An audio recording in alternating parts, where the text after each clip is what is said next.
Hello friends, welcome to mom's kitchen. ఈరోజు పొద్దున్నే కిడ్స్కి లంచ్ ప్యాక్ చేస్తున్నానండి. లెమన్ రైస్ ప్యాక్ చేసి ఇచ్చాను. కాస్త త్వరగా నేను కూడా వాళ్ళతో పాటు స్కూల్కి వెళ్ళాల్సిన పని ఉంది. సో వాళ్ళకి చకచకా లెమన్ రైసు, కొన్ని స్నాక్స్ అంటే మిక్స్చర్, తర్వాత స్ప్రౌట్స్ కొద్దిగా చిన్న బౌల్లో వేసి ఇచ్చానండి. ఈవినింగ్ స్నాక్స్గా వేరుశనగ బెల్లంతో చేసిన పట్టీలు ఉంటాయి కదా, ఆ చిన్న చిన్న బాల్స్ని ఇచ్చాను. సో ఇవ్వండి వాళ్ళ లంచ్ ప్యాక్. ఈరోజు లంచ్ బాక్స్ ఇచ్చేసి నేను కూడా వాళ్ళతో పాటే స్కూల్కి బయలుదేరానండి. ఇదిగో చూడండి, నేను పిల్లలు స్కూల్కి బయలుదేరాము. పొద్దున్నే ఇలా రెడీ అయ్యి వాళ్ళతో పాటు మనం కూడా స్కూల్కి బయలుదేరితే చాలా బాగుంటుందండి. పిల్లలు చాలా సంతోషపడతారు. సో పేరెంట్స్, నేను ఇచ్చే స్మాల్ సజెషన్, అప్పుడప్పుడు పిల్లలతోటి మీరు కూడా స్కూల్కి వెళ్ళి వాళ్ళని డ్రాప్ చేసి వస్తే they will be very happy. వాళ్ళకి మంచి సపోర్టివ్గా కూడా ఉంటుందన్నమాట. అమ్మ మనతో వచ్చింది, నాన్న మనతో వచ్చాడోనని వాళ్ళు హ్యాపీగా ఫీల్ అవుతారు. ఇది నా అభిప్రాయం అండి. మీకు ఇష్టమైతే ఫాలో అవ్వండి. సో చూస్తున్నారు కదా ఫ్రెండ్స్, వాళ్ళ స్కూల్ ఎంత బాగుందో, యాంబియన్సు, అలాగే చదువులు కూడా చాలా బాగా చెప్పిస్తారు. పిల్లలు కూడా చాలా ఇష్టంగా స్కూల్కి వెళ్తారండి. వాళ్ళకి ఆ ఎన్విరాన్మెంట్ అంటే చాలా ఇష్టం. చూస్తున్నారు కదా ఎంత బిగ్ ఎన్విరాన్మెంటో, వైడ్గా వాస్ట్గా ఉంటుంది వాళ్ళ స్కూల్. మంచిగా బస్సెస్, వ్యాన్స్ అన్నీ ఉన్నాయి. స్కూల్ ప్లే ఏరియా ఉంది. ప్లే గ్రౌండ్ అంతా కూడా చాలా బాగుంటుందండి. ఇది రిసెప్షన్లో నుంచి లోపలికి వెళ్తే మళ్ళీ ఇండోర్ ప్లే గ్రౌండ్ ఉంది. అండ్ మొత్తం చుట్టుపక్కల క్లాస్ రూమ్సేనండి. చాలా వైడ్గా ఉంటుంది. చాలా స్పేషియస్ స్కూల్ అనమాట. Decent and dignified. టీచర్స్ కూడా చాలా బాగా వాళ్ళకు పాఠాలు చెప్పిస్తారు. చాలా బాగా చూసుకుంటారు కూడా పిల్లల్ని. ఈరోజు స్కూల్ స్పోర్ట్స్ డే కండక్ట్ చేస్తున్నారండి. సో పిల్లల కోసం వాళ్ళు అక్కడ అంతా డెకరేషన్ అవి చేశారు. చాలా కలర్ఫుల్గా ఉండింది. చూస్తున్నారు కదండి, ఇది స్కేటింగ్ ఏరియా అండి. అక్కడ దూరంగా కనపడేది స్విమ్మింగ్ పూల్.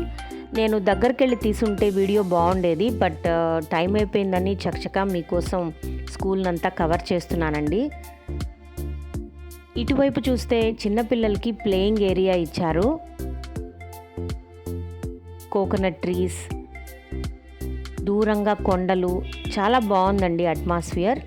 ఇదిగో చూడండి, ఆర్టిఫిషియల్ గ్రాస్ వేసి playing area for small kids. So friends, అలా పిల్లల్ని డ్రాప్ చేసి కాసేపు టీచర్స్తో అంతా వాళ్ళ గురించి మాట్లాడి డిస్కస్ చేసి మళ్ళీ నేను బ్యాక్ టు హోమ్ బయలుదేరానండి. ఈ రూట్లోనే ఒక మంచి పవర్ఫుల్ దేవత గుడి ఉందండి, బొంతాలమ్మ గుడి అని. చాలా స్పిరిచువల్ అట్మాస్ఫియర్లో ఉంటుంది. చాలామంది కూడా అక్కడ భక్తులు వస్తూ ఉంటారండి. ఇదే బొంతాలమ్మ గుడి, చాలా ఫేమస్ గుడి అండి. అమ్మవారు ఏ కోరిక కోరినా కూడా తీరుస్తారని అందరూ అనుకుంటుంటారు. నేను కూడా రెగ్యులర్గా ఈ గుడిని విజిట్ చేస్తూ ఉంటాను. అమ్మవారి దర్శనం కోసం వెళ్ళానండి. లోపల అమ్మవారిని వీడియో తీస్తే బాగుండదని చెప్పి నేను తీయలేదు, బట్ మీకోసం చుట్టుపక్కల ఎలా ఉంటుంది అని మాత్రం వీడియో తీశాను. ఈమె బొంతాలమ్మ అమ్మవారండి. చాలా మంచి పవర్ఫుల్ అమ్మవారు.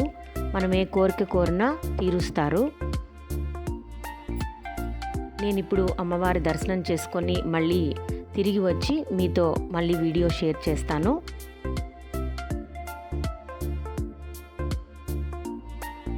ఇలా పొద్దున్నే మనం ఫ్రెష్ అయ్యి వచ్చి అమ్మవారిని దర్శనం చేసుకుంటే ఏదైనా గుడికి వెళ్ళినా కూడా చాలా బాగుంటుందండి. మనసుకు హాయిగా ఉంటుంది. ఇక్కడే నవగ్రహాలు కూడా ఉన్నారు. ఇక్కడ అన్నదానం అలాంటి కార్యక్రమాలు కూడా చేస్తూ ఉంటారండి. ఇక్కడే గర్భగుడి కూడా ఉందండి. ఇంకా నేను వీడియో షూట్ చేయడం ఆపేస్తాను. దర్శనం చేసుకొచ్చి మళ్ళీ మిమ్మల్ని కలుస్తాను. ఈ పక్కనే కూరగాయల షాప్స్ ఉన్నాయండి, చాలా బాగుంటాయి. అన్ని కూరగాయలు ఒక్క దగ్గరే అమ్ముతూ ఉంటారు. ఏమవ్వా, ఇంత ఎండలో గొడుగు కూడా లేకుండా కూర్చోన్నావు? పనగంటాకి ఇవ్వు ఒక కట్ట. ఈ బాగుంది.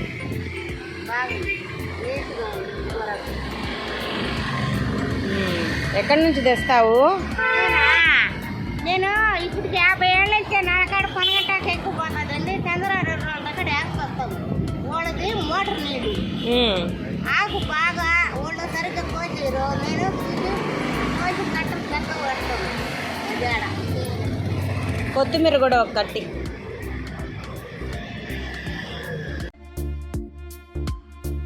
పాపం అండి ఈ అవ్వ ఆకుకూరలు అమ్ముతోంది ప్లాట్ఫామ్ పైన కూర్చుని. పైన సలసల కాగే ఎండండి, గొడుగు కూడా లేకుండా లిటరల్గా అసలు ఆమె పైన షెడ్ కూడా వేసుకోలేదు, ఒక గొడుగు పట్టుకోలేదు, అన్ని ఆకుకూరల్ని అమ్ముతుందండి. పాపం అనిపించి నేను ఫస్ట్ ఆవిడ దగ్గరికి వెళ్ళాను, ఎందుకంటే పక్కనున్న వాళ్ళందరూ గొడుగులు వేసుకొని షాప్స్లో వెజిటబుల్స్ అమ్ముతున్నారు, అవ్వ మాత్రం గొడుగు లేకుండా అమ్ముతుంది. బై ద వే ఆవిడ చెప్పారు వాళ్ళ కొడుకు ఇంజనీర్ అండి, కానీ ఆమె పిల్లలపైన ఆధారపడకుండా ఆమె వెజిటబుల్స్ కోసుకొచ్చి కట్టి ఇలా అమ్ముతూ ఉంటుంది. డైలీ ఆమె కనీసం అంటే కూడా ఒక 1000 రూపీస్ సంపాదిస్తోందంటండి. వెరీ ఇన్స్పైరబుల్ కదండి. సో ఫస్ట్ ఆవిడ దగ్గరికే వెళ్ళాను, మాట్లాడి ఆవిడ దగ్గర ఆకుకూరలు కొన్నాకే పక్క షాప్స్కి వచ్చానండి. చాలా బాగున్నాయండి ఇక్కడ షాప్స్, ప్రతి ఒక్కరి దగ్గర ఫ్రెష్ వెజిటబుల్స్ ఉన్నాయి. చూస్తున్నారు కదా ఫ్రెండ్స్, నేను ఏమేమి కొంటానో అన్నీ మీకు చూపిస్తున్నాను. ఆనియన్స్, టమోటాలు, వంకాయలు చూడండి ఎంత కలర్ఫుల్గా ఫ్రెష్గా ఉన్నాయో. ఈ చిన్న చిన్న వంకాయలు అయితే గుత్తి వంకాయకి చాలా బాగుంటుందండి. కొన్ని పెద్దవి తీసుకుంటున్నాను, అవైతే ఏదైనా ఒక ఎండు చేపలు లేదా ఏదైనా పులుసు కూరల్లోకి ఇలాంటి పెద్ద వంకాయలు అయితే బాగుంటాయి, చిన్నవి గుత్తి వంకాయకి బాగుంటుంది. సో ఫ్రెండ్స్, నేను ఏమేమి వెజిటబుల్స్ కొంటున్నానో మీరు చూడండి. నేను ఎంప్లాయీ అండి. సో ప్రతి ఎంప్లాయీకి నేను చెప్పే స్మాల్ సజెషన్ ఏంటంటే, మనకి ఏమేమి అవసరం అవుతాయో మనకు తప్ప ఇంకెవరికి తెలుస్తుందండి. సో మనమే పర్సనల్గా వెళ్ళి మనకు కావాల్సిన ఐటమ్స్ అన్నీ, గ్రాసరీసు, వెజిటబుల్స్, ఇంకా ఏమి నీడ్స్ ఉన్నాయో అన్నీ ఒకసారిగా మనం కొనుక్కొని తెచ్చుకొని ఇంట్లో పెట్టుకున్నాం అనుకోండి, చక్కగా మనకు కావలసినప్పుడు అందుబాటులో ఉంటాయి. గబుక్కుమని ఎత్తుకొని కుక్ చేసుకుంటే కుకింగ్ చాలా ఈజీ అయిపోతుందండి. నా సజెషన్ మీకు నచ్చింది అనుకుంటున్నానండి. సో చూస్తున్నారు కదండి, నేను 1 వీక్ సరిపడా వెజిటబుల్స్ అన్నీ కొనేస్తున్నానండి. బీట్రూట్, వంకాయలు, మునక్కాయలు, రాడిష్ కొన్నాను, క్యాప్సికమ్ కొన్నాను. ఈ తెల్ల వంకాయలు మాత్రం మెత్తగా బాగాలేవండి, కొంచెం అవి మాత్రం ఫ్రెష్గా లేవు. క్యారెట్స్ తీసుకుంటున్నాను, నిమ్మకాయలు తీసుకున్నానండి. అలాగా చాలా రకరకాల ఫ్రెష్ వెజిటబుల్స్ చాలానే కొన్నానండి. ఎన్ని కొన్నా కూడా 500 దాటలేదండి నాకు. చక్కగా 1 వీక్కి సరిపడా వెజిటబుల్స్ అన్నీ తీసుకొచ్చేసాను. తీసుకొచ్చాక తర్వాత పడిన కష్టం అంతా ఇంతా కాదండి. అదేంటో తెలుసుకోవాలనుకుంటే వీడియో మిస్ కాకుండా ఎండ్ వరకు చూడండి. ఇంకొక విషయం కూడా మీతో షేర్ చేయాలనుకుంటున్నానండి. సూపర్ బజార్స్కి వెళ్ళి వాళ్ళు చెప్పిన రేట్లు ఎంతో డబ్బు పోసి మనము అన్నీ కొనుక్కుంటాం, వాళ్ళతో బార్గెన్ చెయ్యం. కానీ ఇలా ఎండలో అమ్ముకునే వాళ్ళతో మాత్రం 20 రూపాయలు 1/4 కిలో అంటే 5 రూపాయలు తగ్గిస్తావా అని అడుగుతాం. దానివల్ల మనం సంతోషపడేదేంటో, మనకు లాభపడేదేంటో నాకు అర్థం కాదు. అందుకని ఫ్రెండ్స్, నేను ఇంకొక సజెషన్ ఇవ్వాలనుకుంటున్నాను. ఇలా ఎండల్లో అమ్ముకునే వాళ్ళతో బేరాలాడకుండా వాళ్ళు చెప్పిన రేటుకి 5 రూపాయలు పోయినా తెలిసి పర్వాలేదు, అడిగినంత ఇచ్చేయండి, మనకు ఆత్మతృప్తి మిగులుతుంది. మా పిల్లలకు బెండకాయ తాళింపు అంటే చాలా ఇష్టం అండి. లేడీస్ ఫింగర్ ఫ్రైగానే చేస్తే వారానికి 3 సార్లు అయినా లంచ్ బాక్స్లో తీసుకెళ్తారు.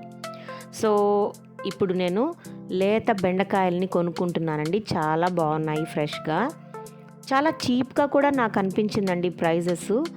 సో నాకు కావాల్సిన వెజిటబుల్స్ అన్నీ తీసుకుంటున్నాను. నిజంగా అండి, వీళ్ళు ఎంత కష్టం చేస్తున్నారని నాకు ఇప్పుడు అనిపించిందండి. ఇలా పెద్ద పెద్ద అంబ్రెల్లాస్ కింద మంచి ఎండలో కూర్చుని ఆ వెజిటబుల్స్ అన్నీ అమ్ముతున్నారండి. వాళ్ళని చూస్తే బాధగా అనిపించినా కూడా చాలా గర్వంగా అనిపించిందండి.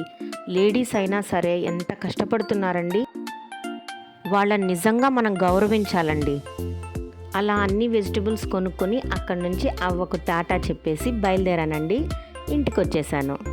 ఇంటికి వచ్చాక నేను పడిన కష్టం అంతా ఇంత కాదండి. ఆ వెజిటబుల్స్ అంతా నీళ్ళల్లో వేసి చక్కగా సాల్ట్ వేసి క్లీన్ చేసి 2-3 సార్లు క్లీన్ చేశాక అన్నీ ఇలా వాటర్ డ్రైన్ చేసి చల్ల గాలికి బాగా ఆరబెట్టానండి. ఈ లీఫీ వెజిటబుల్స్ అన్నీ కూడా బాగా కడిగేసి పేపర్ పైన వేసి తడంతా పోయే వరకు ఆరబెట్టాను. ఫ్యాన్ గాలికి బాగా ఆరాక అన్ని కవర్లకేసి ఫ్రిడ్జ్లో స్టోర్ చేసుకున్నాను. సో ఫ్రెండ్స్, ఈ బ్లాగ్ మీకు నచ్చినట్లయితే, నా సజెషన్స్ మీకు నచ్చినట్లయితే లైక్ చేసి షేర్ చేయండి. Catch you later. Bye bye.